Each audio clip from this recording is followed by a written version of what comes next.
Okay, Christine. My story. When I was about 14 or 15 years old, I witnessed something I'd never seen in my life. I was at a friend's house and I heard some commotion outside, so I went to the door and here's this man smacking his wife around, punching her, throwing her around, and I'm standing there in horror thinking, what the hell? I'd never seen that before. That was very traumatizing to me. And there were about 3 gentlemen that were standing there just watching, and a couple of other adult females just standing there watching. And I said, is anybody going to do anything? The response I got was, it's not our problem. Just stay out of it.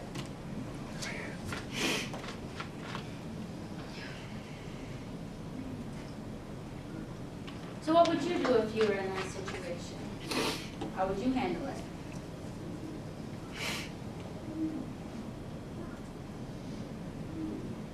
What is domestic violence?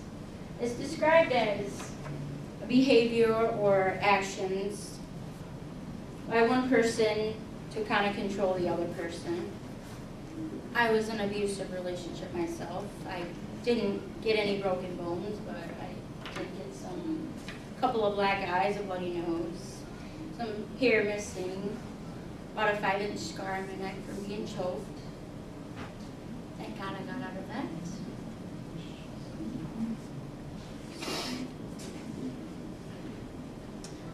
The first thing we need to do is recognize the abuse. Most people that are asking for abuse often inadvertently ask for help, and most people just tend to ignore them because they don't want to get into it. It's none of their business. They don't want to get involved.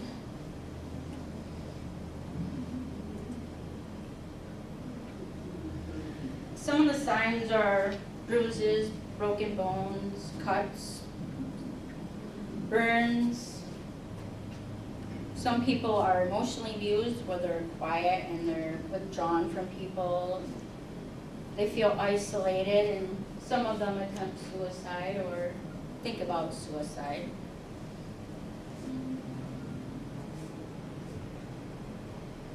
On an average, more than 3 women and 1 man are abused or murdered in this country every day. 30 to 60% of perpetrators are someone that you're in a relationship with. And children who witness violence between parents are more likely to abuse themselves as they get older, their partner or their children,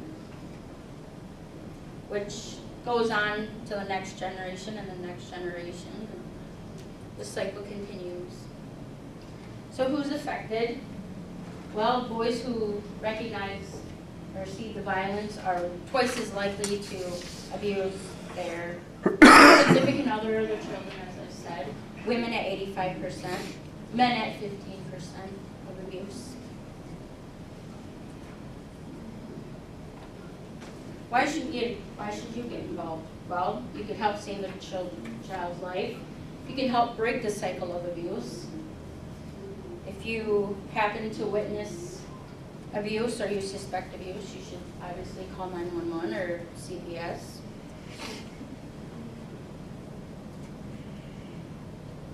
Statistics. 20% of victims get a PPO. More than half of them are ignored. Adults, if you violate an order or get caught beating somebody, you get 93 days in jail or a $500 fine. For a child, it's 93 days in jail. For a misdemeanor, or $100 fine. And for felony abuse, it's usually about $2,000 or 4 years or plus in jail, which that needs to be changed because I think adults who break the PPO by beating their female, they should be ordered to wear a tether, and they should be made to pay for anyone that has to monitor them, and they should have to pay for the tether to make sure they don't break it. And for the child, they are now trying to pass a law called Dominic's Law from a little boy that was witnessed being beaten by his mother and her boyfriend tortured him for 4 days, and he ended up dying. They're trying to pass a law where if you witness or you know about abuse, that you will be held accountable just as if you were beating the child yourself, and you will spend time in prison.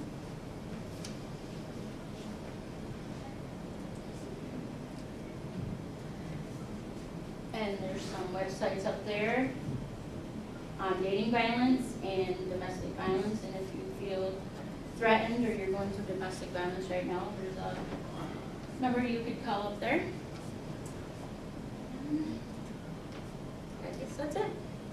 Cool. Well done, Jim.